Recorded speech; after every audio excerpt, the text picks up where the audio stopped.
Will we get another NDP government? Will Jason Kenney bring Conservative rule back? Maybe the Alberta Party or the Liberals will surge. We do know an election will be held this spring. Who will win is anyone's guess, but looking back at the historic change in 2015 may give some insight into what lies ahead. That's the subject of a brand new book called Orange Chinook: Politics in the New Alberta. One of the co-authors says things will get interesting over the next few weeks.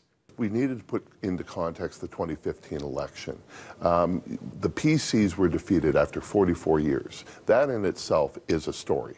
But the fact that we chose the NDP, a left-wing government, so we didn't just have a party shift, we had an ideological shift for probably the first time since the 1930s.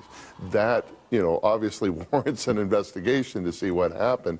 But then we look at the record of the NDP, and whether you like what they did or whether you greatly dislike what they did, there was a lot of very dramatic changes, very quick changes that we have seen. So the introduction of the carbon tax, yes, and the coal phase-out, increases in minimum wage, the changes to party finance rules, the farm bill, the list is quite long.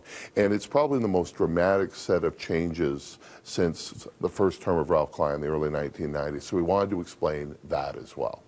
Energy sector. You touched on the carbon tax right there. Energy sector is a significant focus. Three chapters. Yeah, 3 chapters in the book. The accidental pipeline advocate is what Rachel Notley's called in one of the chapters. And that is, outside of the chapter I wrote, the one that Deborah Yedlin wrote on pipelines is one of the best in the book.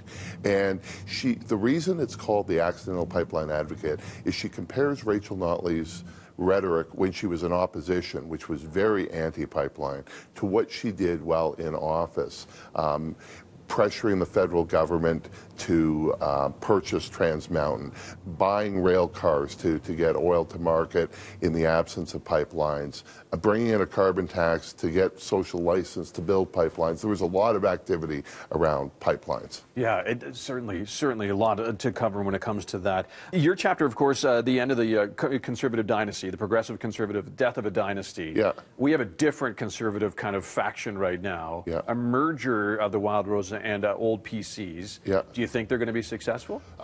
If there was an election held today, you're looking at a landslide victory for the UCP. And in fact, I think it's going to be very difficult for the NDP to find a path to victory.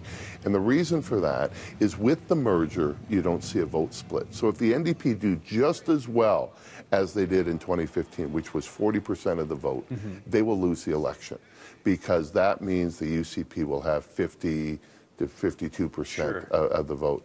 And so David Stewart and Anthony Sayers talk about what it took to merge those two parties, because it wasn't just policy differences between Wild Rose and the PCs. There was a lot of hostility between the membership, and just how successful a policy entrepreneur Jason Kenney was to come up with a plan to merge these parties, and they're relatively united right now. When will the provincial election be held? Dwayne Bratt thinks it'll be Tuesday, April 16th. He expects the election writ to be dropped the day after the upcoming speech from the throne. In Calgary for City News, I'm Ted Henley.